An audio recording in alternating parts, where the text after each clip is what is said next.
Assalamualaikum warahmatullahi wabarakatuh. Selamat pagi, salam sejahtera bagi kita semuanya.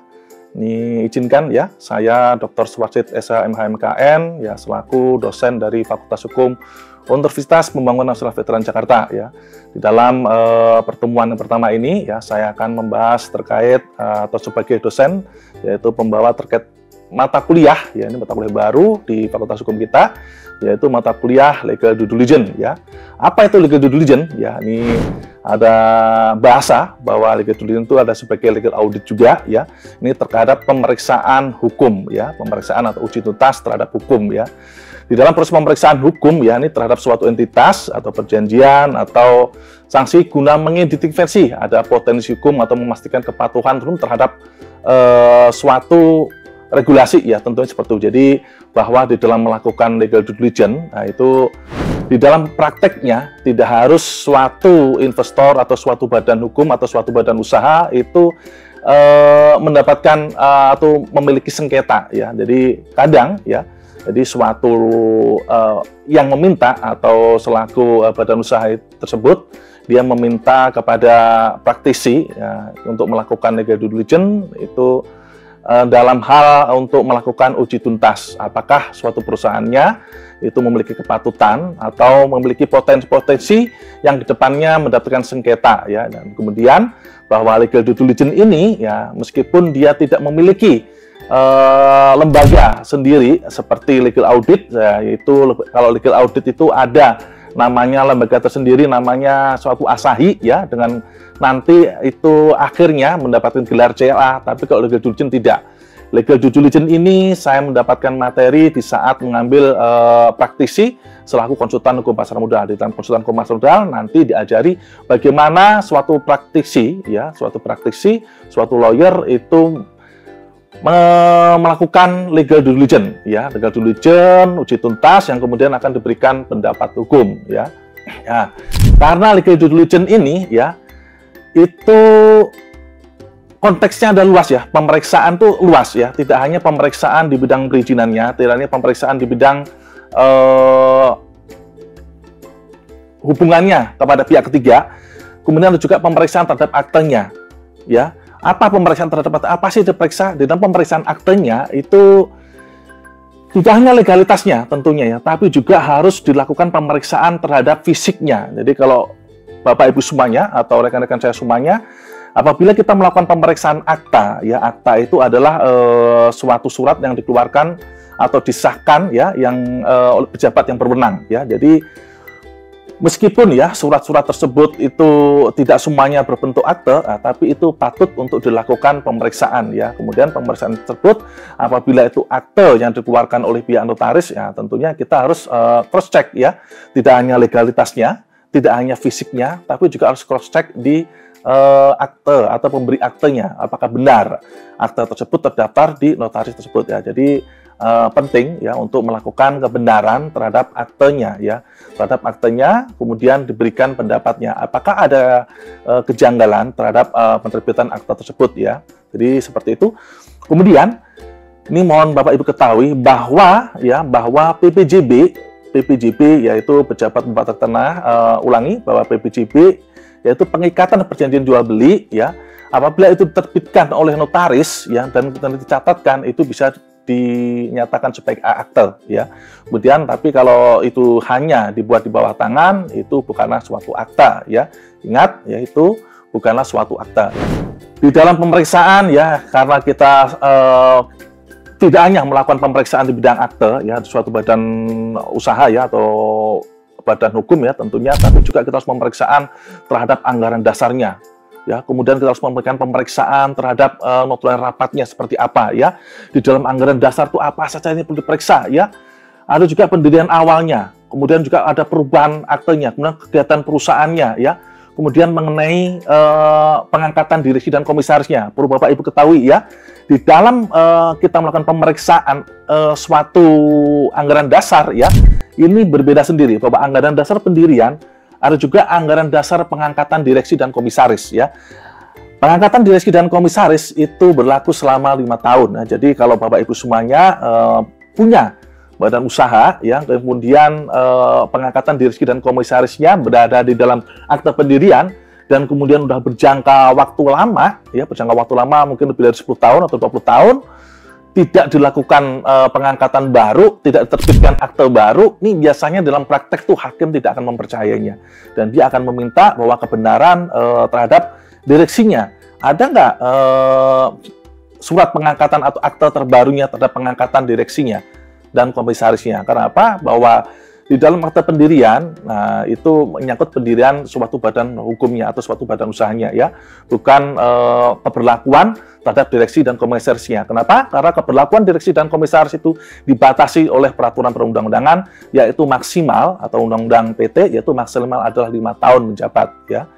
Karena kita melakukan suatu pemeriksaan, ya, dan di dalam pengalaman saya, kemudian mengikuti pelajaran di konsultan hukum pasar modal, ya, bahwa pemeriksaan di bidang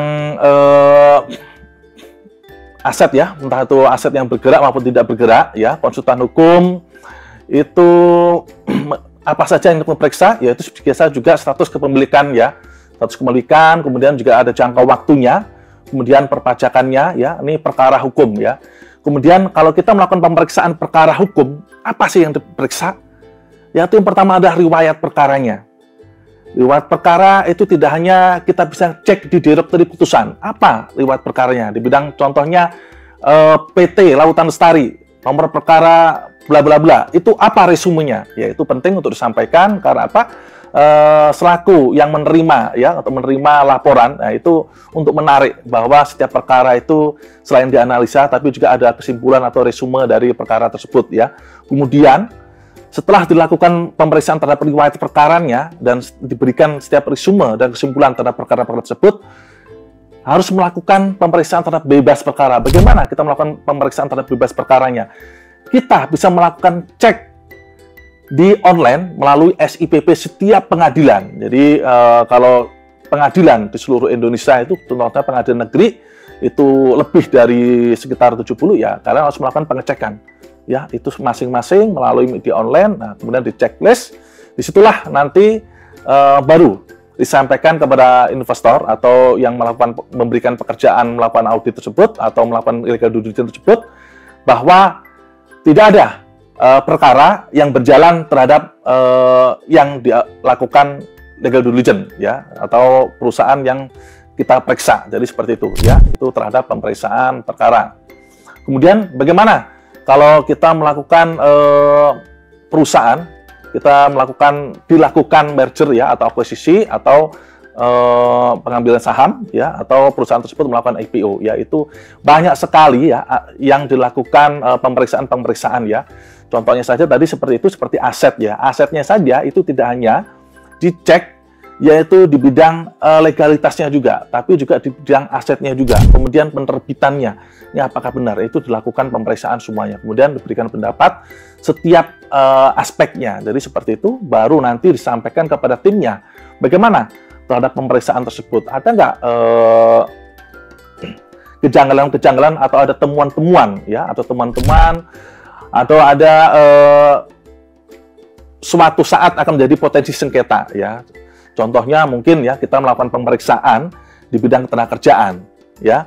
Kemudian ada salah satu tenaga kerja yang sudah lama tidak dibayarkan gajinya, ya. Itu kemungkinan akan menjadi suatu potensi sengketa. Maka dari situ perlu disampaikan kepada pihak investor atau pihak yang memberikan perintah kepada kita melakukan legal due diligence, ya. Oke, selanjutnya di dalam melakukan pemeriksaan, ya, tentunya kita harus bekerja sama dengan timnya.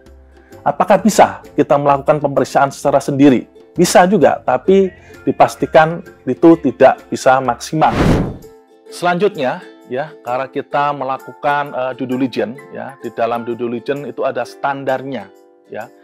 Ini standarnya seperti apa? Di dalam konsultan hukum pasar modal itu ada standarnya di dalam bukunya, ya. Di waktu saya melakukan pelatihan konsultan hukum pasar modal itu ada dalam bukunya, ya. Itu ada standar, contohnya standar kita penawaran tender, ya. Karena kita bahwa apabila kita melakukan akuisisi atau pengambil alihan suatu perusahaan, tentunya dilakukan penawaran tender terlebih dahulu. Apa saja itu? Jadi seperti keterbukaan informasi atas rencana pengendali baru atau pengambilan perusahaan terbuka. Kemudian ada identitas calon pengendali perusahaan terbuka, ya. Kemudian ada saham yang dimiliki oleh calon pengendali, ya. Kemudian ada juga mekanisme pengambil alihannya seperti apa. Kemudian ada struktur saham sebelum dan setelah pengambil alihan perusahaan terbuka. Kemudian ada kesepakatan atau perjanjian dengan pihak-pihak terorganisasi dalam rangka pengendalian perusahaan terbuka. Kemudian ada juga persetujuan RUPS. Kemudian ada juga perjanjian antara pemegang saham utama atau pengendali dengan calon pengendali entitas perusahaan yang diambil alih. Kemudian ada juga mekanisme, ya, yaitu mekanisme harga terhadap pembelian saham. Jadi itu adalah standar, ya, untuk dilakukan penawaran tender, ya. Kemudian selanjutnya bahwa standar penawaran tender itu ada juga due diligence penawaran tender sukarela, yaitu seperti apa? Nah, kalau tadi mungkin itu belum sukarela, ya, dan sampaikan tadi, ya, karena sekarang itu ada sukarela. Standarnya seperti apa? Yaitu ada identitas pihak yang melakukan penawaran tender sukarela dan afiliasinya sehubungan dengan penawaran tender sukarela, ya. Kemudian ada juga pernah dinyatakan atau pernah menjadi anggota direksi atau anggota dewan komisaris, ya, yang dinyatakan bersalah yang memperkerjakan suatu perseorangan dinyatakan pilot, itu penting, ya, atau pernah dihukum karena melakukan kejahatan di bidang keuangan atau pernah diperintahkan oleh, ya, pengadilan atau lembaga yang berwenang untuk menghentikan kegiatan usahanya yang berhubungan dengan pihak atau dengan efek, ya, itu dilakukan standar penawaran tender sukarela seperti itu. Kemudian hubungan kontrak dan transaksi material dengan perusahaan sasaran atau afiliasi dalam jangka waktu 3 tahun, ya.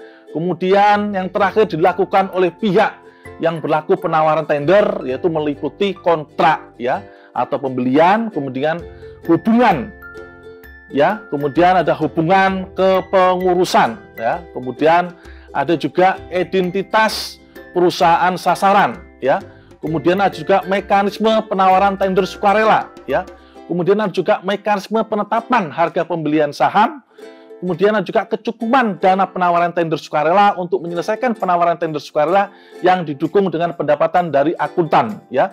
Kemudian ada juga pernyataan tentang tujuan penawaran tender sukarela dan setiap rencana atas perusahaan sasaran setelah penawaran tender sukarela diselesaikan, ya. Selanjutnya ada juga penjelasan tentang jumlah saham yang akan dibeli dan persentase efek perusahaan sasaran yang telah dimiliki baik langsung maupun tidak langsung oleh pihak ketiga yang melakukan penawaran tender tersebut, ya. Jadi itu perlu, ya, untuk dilakukan atau menjadi standar terhadap penawaran tender sukarela. Nah, untuk lebih lanjutnya seperti apa? Untuk lebih lanjutnya nanti Bapak Ibu semuanya, ya, bisa, ya, untuk lebih detailnya mengikuti pelatihan, ya, yaitu konsultan kompetensi modal dan mendapatkan materi terhadap legal due diligence, ya, seperti apa sih standar-standarnya, yaitu terhadap melakukan pemeriksaan, yaitu atau legal due diligence terhadap penawaran tender, ya. Jadi di situ, ya, terhadap pengantar, ya, pertemuan pertama kita yaitu perkuliahan legal due diligence di Fakultas Hukum Universitas Pembangunan Nasional Veteran Jakarta. Demikian dari saya ucapkan waalaikumsalam warahmatullahi wabarakatuh. Terima kasih.